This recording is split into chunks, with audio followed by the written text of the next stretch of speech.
This is the story of a blind turtle that was moving his way underneath the ocean. Every 100 years, they say, he would raise his head above the water, for floating in this immeasurable ocean was a golden ring. They say the chances of this blind turtle popping his head up every 100 years and putting it through the center of this golden ring that's blown around by the winds is greater than the chance of being born into a human life. It is said that if we pick up a clod of dirt in our hand, there really is more biomass and living matter in that clod of dirt than there are human beings on the face of this earth. So this is a very rare opportunity that we have, a very fragile one, a very quick one, that we have really evolved from the instinctual life of the animal kingdom. And as a result of the development of our brain centers, we have intelligence, we have creativity, we have a language, and we have the capacity for self-reflection, which gives us the opportunity to both know and reunite with the very ground of our existence. This is impossible for any other sentient being, yet the time we have to do it in is very, very short.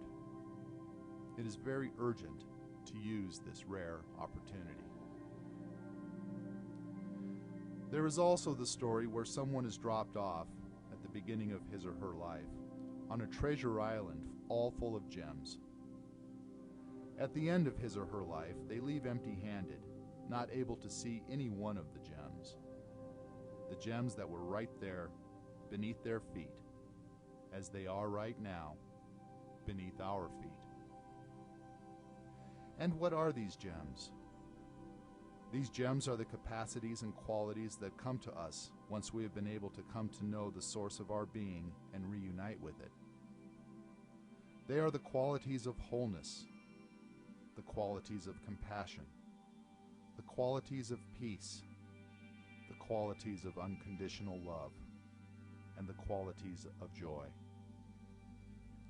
These are not the typical qualities that are known in our ordinary awareness. It is a sense of wholeness that is known, and that generally arises like the perfume out of a flower. It is a sense of oneness with all that is. And the peace is not simply relaxation or a deep and profound rest. The peace is the mind finally slowing down, coming at ease, and resting in its natural state of being. The love is not a love for an object. It is simply the natural outflow that goes to a friend, stranger, enemy, anyone. It just is. And the joy is not necessarily externally influenced. It is inner perfected in an abundance that fills and fills and fills. It is unrelated to outside circumstances.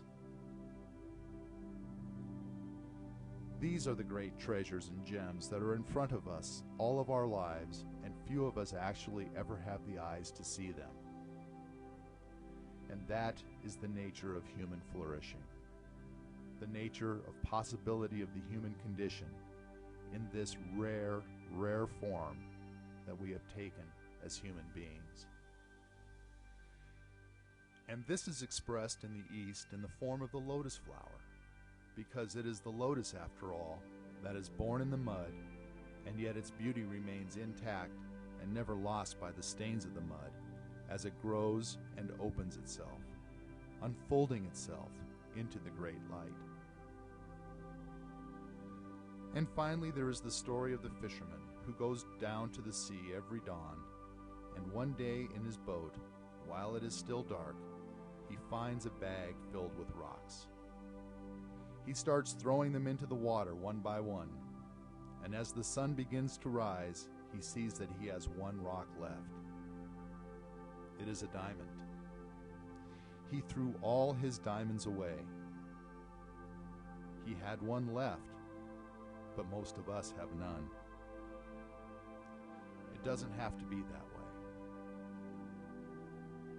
So in gratitude, we honor our elders for sharing their many diamonds with us in the form of these ancient stories.